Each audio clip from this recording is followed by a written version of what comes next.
আজ অখণ্ড ভারত সংকল্প দিবস পালন। রিপোর্টে বুবুন পাল, পশ্চিম মেদিনীপুর। সংবাদ পাঠে আমি অরিত্রী মণ্ডল। আজ অখণ্ড ভারত সংকল্প দিবস।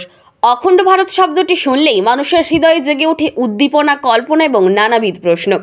ভারতবর্ষ আমাদের মাতৃভূমি ও পুণ্যভূমি। রাজনৈতিক মানচিত্রে তার ভৌগোলিক সীমারেখার ছবি আমরা দেখতে পাই।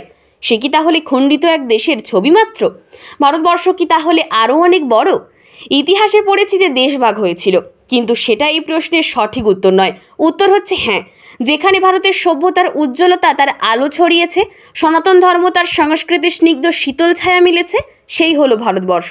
সেই হলো অখণ্ড ভারত, যা শুধুমাত্র আধুনিক মানচিত্র, রাজনৈতিক দৃষ্টিভঙ্গি দিয়ে বিচার করা যায় না। আর আজ বুধবার বিকেলে সেই অখণ্ড ভারত সংকল্প দিবস পালন করা হলো তেরাঙ্গা পতাকা সহকারে। ক্ষীরপাই ডাকবাংলো থেকে ক্ষীরপাই হালদার দিঘির মোড় পর্যন্ত হয়। বীর বিপ্লবী সিধু কানুর মূর্তিতে পুষ্পার্ঘ্য দেওয়া হয়। ক্ষণিকের জন্য মানববন্ধন করে সম্পূর্ণ কর্মসূচির সমাপ্তি ঘটে।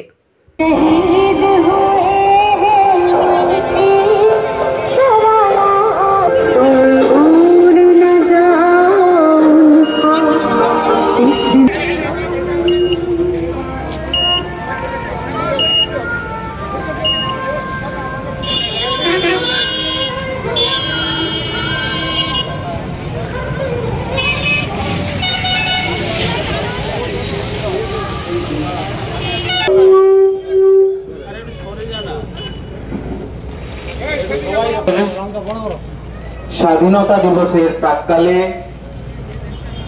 আজকে আমরা ক্ষীরপাই তথা চন্দ্রকোনা বিধানসভার অধিবাসীবৃন্দ এখন হালদারদিঘির মোড়ের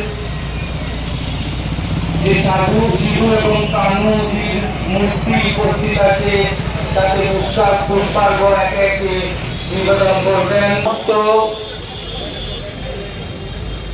ব্যক্তিত্ব যারা প্রাক স্বাধীনতা দিবস অনুষ্ঠানে উপস্থিত আছেন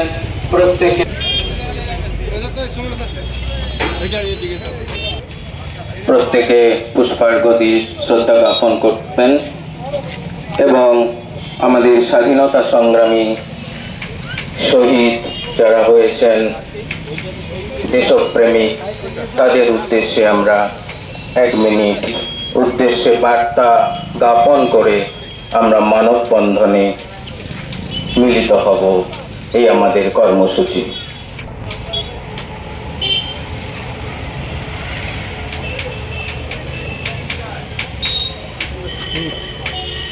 আমরা আগামীকাল আমাদের ভারতবর্ষের স্বাধীনতা দিবস উদযাপিত হবে। তার প্রাক্কালে আমরা ভারতীয় জনতা পার্টির পক্ষ থেকে আমরা তিরঙ্গা যাত্রা করে জাতীয় পতাকা এবং ভারতবর্ষের প্রতি আজকে আমরা সম্মান প্রদর্শন করলাম।